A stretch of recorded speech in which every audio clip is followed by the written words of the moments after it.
সিদ্ধান্ত দেখুন।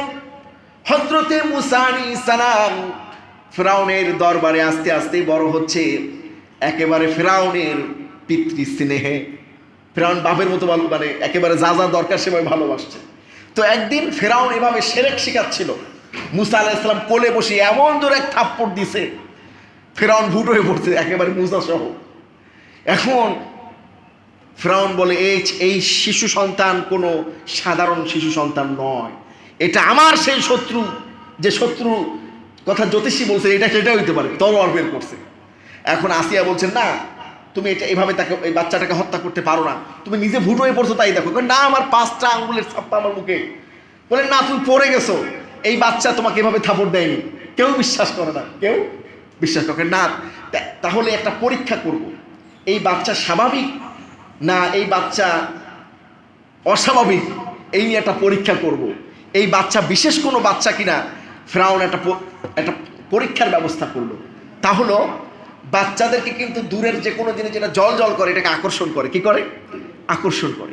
এই জন্য বেশ দূরে এক পাত্রে সোনা আর এক পাত্রে জ্বলন্ত আগুন, এক পাত্রে সোনা আর এক পাত্রে কি জ্বলন্ত আগুন রাখা হলো। মুসা আলাইহিস সালাম তখনও হাঁটা শেখে নাই, হামাগুড়ি দিয়ে চলে। হযরতে মুসাকে ছেড়ে দেওয়া হলো আগুন আর সোনার দিকে। হযরতে জিবরাইল আলাইহিস সালাম মুসা আলাইহিস সালাম যখন সোনার দিকে অগ্রসর হচ্ছিল, জিবরাইল আলাইহিস সালাম মুসা আলাইহিস সালামকে ঘুরিয়ে আগুনের দিকে নিয়ে গেল। মুসা আলাইহিস সালাম আগুনের দিকে গিয়ে আগুনের জ্বলন্ত আগুনটাকে ধরে মুখের মধ্যে দিয়া দিল।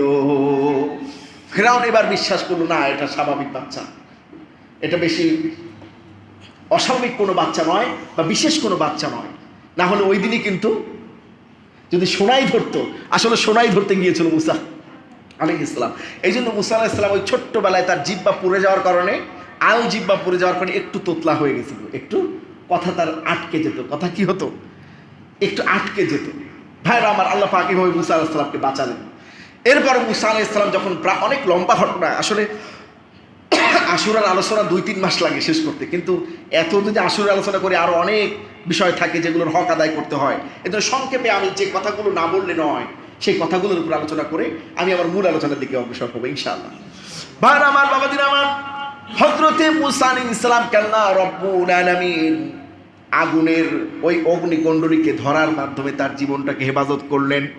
হযরতে মুসা আলাইহিস সালাম প্রাপ্ত বয়স্ক যখন হয়ে গেল, নবুয়ত প্রাপ্তির সময় হয়ে গেল, মুসা আলাইহিস সালাম এবার রাজপ্রাসাদকে ছেড়ে দিতে চান।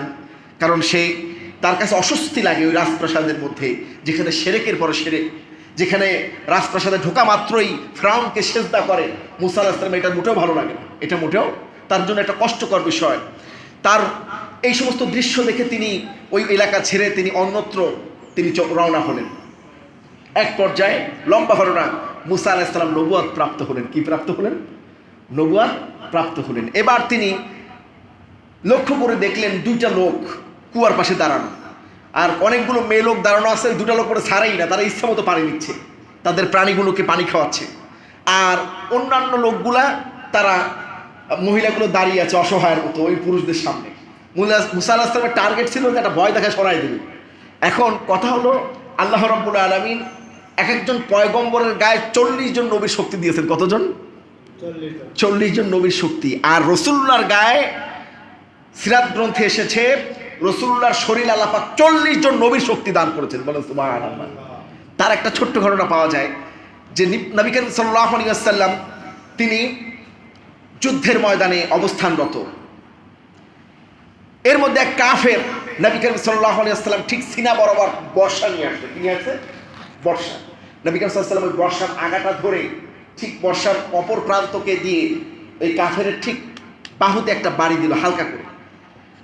হতভাগা জাতি, তোমরা তোমাদের নবীকে হত্যা করতে আসো?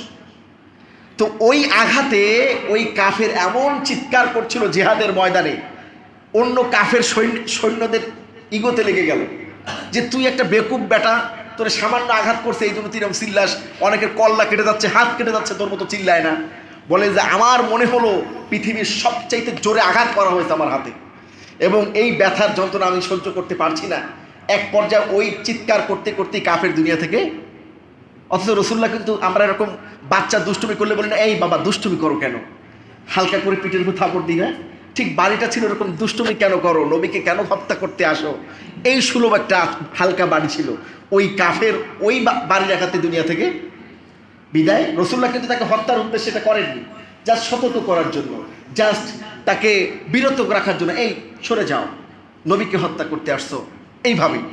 কাফেরটা কিন্তু চিৎকার করতে করতে দুনিয়া থেকে বিদায় নিয়েছে। ঠিক তেমনি মুসা আলাইহিস সালাম লক্ষ্য করলেন ওই মহিলারা পানি নিতে পারছে না, যুবকেরা তারা তাদের ক্ষমতা দর্পের কারণে নিজেরা ইচ্ছা মতো পানি পান করাচ্ছে তাদের প্রাণীকে। মুসা আলাইহিস সালাম যে হালকা করে একটা থাপড় দিলেন, বেটা সব মহিলাদেরকে পানি নিতে দে, এক থাপড়ই জায়গায় কি ওই লোক কি জায়গায় মারা গেছে। তাফসীরের মধ্যে আসছে মুসা আলাইহিস সালাম এর অনুশোচনা হাসরের ময়দানেও করবেন। কি করবেন? এই অনুশোচনা হাসরের ময়দানেও করবেন, কারণ সে তো একটা মানুষকে হত্যা করে ফেলেছে। তার উদ্দেশ্য ছিল না খুন করা, হত্যা করা, মেরে ফেলা, তার উদ্দেশ্য ছিল তাদেরকে অন্যায় থেকে বিরত রাখা। কিন্তু এটা করতে গিয়ে সে কি জায়গায়, এখন মুসা আলাইহিস সালাম এখন এই দেশই ছেড়ে দিবে, যে এই এলাকায় আর থাকবো না, চলে গেল কোথায়? মাদিয়ান। কোথায় গেল? শুআয়ব আলাইহিস সালামের এলাকায়। কোথায়? হযরত শুআয়ব আলাইহিস সালাম আল্লাহ পাকের একজন পয়গম্বর। আল্লাহ কোরআনে বলেছেন, আমি শুআয়বকে মাদিয়ানবাসীর জন্য নবী করে পাঠিয়েছি। বলেন সুবহানাল্লাহ। তো ওইখানেও এরকম দুজন মহিলা পানি নিতে দাঁড়ায় আছে। তো শুআয়ব হযরত মুসা আলাইহিস সালাম তাদেরকে সহযোগিতা করলেন আর বললেন যে, এখন এই সহযোগিতার কারণে মহিলারা বললেন যে, আপনাকে একটু আমরা মেহমানদারি করতে চাই, আপনি এত কষ্ট করলেন আমাদের জন্য। মুসা আলাইহিস সালাম বললেন, আমি তো অনেক দূর থেকে আসছি, আমার মেহমানদারিরও প্রয়োজন, চলেন আমাকে আপনার যদি নিয়ে যেতে চান।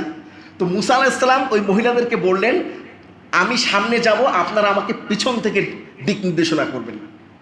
বিষয়টা বুঝতে পারছেন? এটা কিন্তু নবুয়তের একটা পরিচয়। এটা কি? কারণ নবীরা কখনো নারীদেরকে সামনে রেখে পিছনে হাঁটবে না, কারণ নারী তো আকর্ষণীয় জিনিস, তার দিকে নজর পড়তে পারে। এই জন্য মুসা আলাইহিস সালাম তাদেরকে বললেন যে, আপনি পিছন থেকে নির্দেশনা দিবেন, আমি সামনে আগাবো। কোথায়? আপনার এলাকা। বলেন সুবহানাল্লাহ। ভাইরা আমার, বাবাজিরা আমার, হযরতে মুসা আলাইহিস সালাম যখন নবী শুআয়ব আলাইহিস সালামের বাড়িতে পৌঁছে গেল, শুআয়ব আলাইহিস সালাম তার মেয়েদেরকে জিজ্ঞাসা করলো, এই মেহমানকে?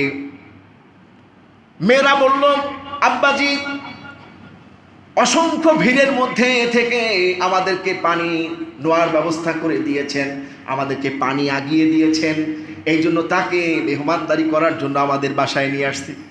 হযরতে শুআয়ব আলাইহিস সালাম নবীর ঘেরান আর একজন নবী টের পায়। বলেন সুবহানাল্লাহ। হযরতে শুআয়ব আলাইহিস সালাম পরীক্ষা করার জন্য মেয়েদেরকে বললেন, ও আমার মেয়েরা, এই পুরুষটি, এই লোকটি যখন তোমাদের সাথে বাড়ি আসছিল আমাদের বাড়িতে, তখন সে সামনে ছিল না পিছনে ছিল তোমাদের?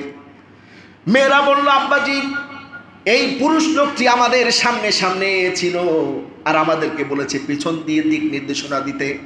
হযরতে শুআয়ব আলাইহিস সালাম বুঝে নিলেন এটা পয়গম্বর। বলেন সুবহানাল্লাহ। খুশি হয়ে মেয়ের সাথে বিবাহ দিয়া দিলেন। হযরতে মুসা আলাইহিস সালাম মাদিয়ান বসে বিবাহ বন্ধনে আবদ্ধ হলেন। আর শ্বশুর হলো কে? হযরতে শুআয়ব আলাইহিস সালাম। বাচ্চা কাচ্চা হলো, নবুয়ত প্রাপ্তি হলো। এবার নিজ এলাকায় দাওয়াতি কাজ করবেন। কি করবেন? রওনা হয়েছে আবার মিশরের দিকে। কোথায়? রাত হয়ে গেছে, পাহাড়িয়া রাস্তা ভুলে গেছেন। তো তখন মুসা আলাইহিস সালাম যেহেতু আল্লাহর সাথে কথা বলতেন, কার সাথে কথা বলতেন? মুসা আলাইহিস সালাম আল্লাহকে ডাক দিলেন, আল্লাহ একটু পথ দেখাও। সঙ্গে সঙ্গে আল্লাহ পাক নূরের ব্যবস্থা করলেন। বলেন সুবহানাল্লাহ। যে উপত্যকা, ওই উপত্যকা থেকে একটা আলো তাদেরকে পথ দেখায় নিচ্ছে, আর আলোটা উপত্যকার উপর পড়ছিল বারবার। হযরতে মুসা আলাইহিস সালামের পায়ে জুতা ছিল, উপত্যকার উপর দিয়ে যখন হাঁটছিল, আল্লাহ রাব্বুল আলামিন নির্দেশ করলেন, মুসারে পায়ের জুতোটা খুলে ফেলো, কারণ ওই আলোটা আলো না, ওইটা তোমার আল্লাহ। বলেন সুবহানাল্লাহ। তোমার আল্লাহর নূর পড়ছে, তোমার আল্লাহর কি পড়ছে, অতএব জুতা খোলো। জুতা পায়ে দিয়ে হেঁটো না। আল্লাহু আকবার। মুসা আলাইহিস সালাম জুতা খুললেন, তার স্ত্রীও জুতা খুললেন। ঠিক এই ঘটনাটা রাসূলুল্লাহর মনে পড়েছিল যখন আরশে আজিমে প্রবেশ করবেন, আরশে আজিমের গেটে পৌঁছে গেলেন। আল্লাহ পাকের ওই ঘটনা মনে পড়ে গেল যে আল্লাহ পাক মুসাকে তার নূর পরার স্থানে জুতা খুলতে বলেছেন। আর আরশে আজিম তো টোটালি আল্লাহর নূর। আর রহমান আলাল আরশিস তাওয়া, তোমার দয়াময়, তোমার করুণাময় রব আরশে আজিমে থাকেন। তো বিশ্বনবী জুতা খুলে ঢুকবেন গেটের মধ্যে, আল্লাহ পাক সঙ্গে সঙ্গে বলেন, ও বন্ধু তোমার জুতা খোলার দরকার নাই, জুতা পায়ে দিয়ে প্রবেশ করো। বলেন সুবহান। আল্লাহ পাক আপনারা আমার হাবিব বিশ্বনবীকে কত মর্যাদা দান করেছেন। শুধু তাই নয়, মুসা আলাইহিস সালামের উপরে নাজিলকৃত তাওরাতের একটা পাতা হযরতে ওমর রাদিয়াল্লাহু তাআলা আনহু খুঁজে পেলেন, বিশ্বনবীর সামনে তেলাওয়াত করতে লাগলেন। বিশ্বনবীকে বলতে লাগলেন, ইয়া রাসূলুল্লাহ, ইয়া হাবিবাল্লাহ, তাওরাতের কত সুন্দর সুন্দর কথা। যখন বিশ্বনবীর সামনে তেলাওয়াত করতে লাগলো, রাসূলুল্লাহর মুখের দিকে হযরতে ওমর তাকান নাই। এদিকে আবু বকর সিদ্দিক হাজির হয়েছেন। হযরতে আবু বকর সিদ্দিক রাসূলুল্লাহর চেহারার পানে তাকিয়ে দেখলেন তার চেহারাটা লাল হয়ে গিয়েছে, রক্তবর্ণ ধারণ করেছে। হযরতে আবু বকর ওমরকে বললেন, ওমর, এর চাইতে ভালো হয় যদি তোমার মৃত্যু হয়, এর চাইতে ভালো হয় যদি তোমার মৃত্যু হতো। হযরতে ওমর রাসূলুল্লাহর মুখের দিক তাকিয়ে ভেবাচাকা, একেবারে তিনি হতভম্ব হয়ে গেলেন। আল্লাহ, আমি কি করলাম? রাসূলুল্লাহ এত রেগে গেল কেন? বিশ্বনবী রাগকে নিয়ন্ত্রণ করে হযরতে ওমরকে বলছেন, ওমর, আজকে যেটা করলে, এখানে যদি মুসা আলাইহিস সালাম বেঁচে থাকতেন, সে আর তাওরাত পড়তো না, সে আমাকে অনুসরণ করতো আর কোরআনকে ধারণ করতো। বলেন সুবহানাল্লাহ। কারণ তাওরাত, জবুর, ইনজিল সহ 100টা সহিফা সমস্ত কেতাবের সার সংক্ষেপ হলো কোরআনুল কারীম। বলেন সুবহানাল্লাহ। শ্রেষ্ঠ কোরআন। বলেন সুবহানাল্লাহ। ভাই আমার, মুসা আলাইহিস সালাম নিজ এলাকায় পৌঁছে গেলেন, নবুয়াতের দায়িত্ব স্বরূপ দিনের দাওয়াত দেওয়া শুরু করলেন। এদিকে কারুন আর ফেরাউন মিলে ষড়যন্ত্র শুরু করে দিল। কি করলো? যে এবার এই নবুয়ত প্রাপ্ত মুসাকে জনসম্মুখে রাষ্ট্রীয় অনুষ্ঠানে যে কোনো অপরাধী হিসেবে দায়ী করে মাটির সাথে মিশিয়ে দেওয়া হবে। প্রধানমন্ত্রী কারুন, সে তৎকালীন সময়ের সাবজাহ নামক এক মহিলা, কি মহিলা? সাবজাহ নাম কি? সাবজাহ, বাজারে থাকে, দুশ্চরিত্রা মহিলা। তার কাছে সেই সময় 5 লক্ষ টাকা, কত? 5 লক্ষ টাকা দিয়ে বলল, এই টাকাটা রাখো, আর আগামীকালকে কাজ হলে আরো 5 লাখ। তোমার কাজ হবে যে এই জামানার পয়গম্বর মুসা যখন রাষ্ট্রীয় অনুষ্ঠানে বক্তব্য রাখবে, তুমি এক ফাঁকে বলবা যে এ তো পয়গম্বর, কালকে আমার সাথে ছিল। বলেন নাউজুবিল্লাহ। দেখেন, এটা কিন্তু ফেরাউনদের কাজ। ফেরাউনরা যখন আলেম ওলামাদেরকে, নবীদেরকে দোষারোপ করতে চায়, তখন তারা মহিলা ব্যবহার করতো। কি ব্যবহার করতো? মহিলা। এই জামানাও যারা ওই একই পথ অনুসরণ করছে, তারা হলো ফেরাউনের চেলা। ঠিক কিনা? ভাইরা আমার, বাবাজিরা আমার, এইভাবে কন্ট্যাক্ট করা হলো মহিলার সাথে। হযরতে মুসা আলাইহিস সালাম রাষ্ট্রীয় অনুষ্ঠানে মেহমান হিসাবে থাকলেন। প্রেসিডেন্ট রয়েছে, প্রধানমন্ত্রী রয়েছে, বাদশাহ ফেরাউন রয়েছে, প্রধানমন্ত্রী কারুন রয়েছে। হযরতে মুসা আলাইহিস সালাম নাহমাদুহু যখন এইভাবে বক্তব্য শুরু করলেন, তখনই মহিলাকে খোঁচায় দেওয়া হলো, এই বল সাবজা, বল, ওর হাটে হাড়ে ভেঙে দে, ওরে আজকে তুই বলবি আর আমার পিটান শুরু করবো, ওরে মানে মাটির সাথে মিশাই দেব। ও এক আল্লাহর দাওয়াত দেয়, ফেরাউনকে খোদা বলে মানে না, মূর্তি পূজা করে না, ওরে মাটির সাথে আজকে মিশাই দেব। পরিকল্পনা এলো এই। ভাইরা আমার, সাবজা যখন মুসা আলাইহিস সালামকে কখনো সাবজা দেখে নাই, মুসা আলাইহিস সালামকে যখন সাবজা দেখলো, তার চেহারা যখন দর্শন করলো, সাবজার মুখ থেকে বের হয়ে গেল, লা ইলাহা ইল্লাল্লাহু মুসা কালিমুল্লাহ। বলেন আল্লাহু আকবার। নমরুদ ক্ষেপে, ফ্রাউন ক্ষেপে চোখ লাল বর্ণ ধারণ করলো, আর এদিকে প্রধানমন্ত্রীর মাথা খারাপ হয়ে গেল যে এটার ধর, এটা আজকে জবাই দেব। তখন মুসা আলাইহিস সালাম কারুনকে বলল, থাম কারুন,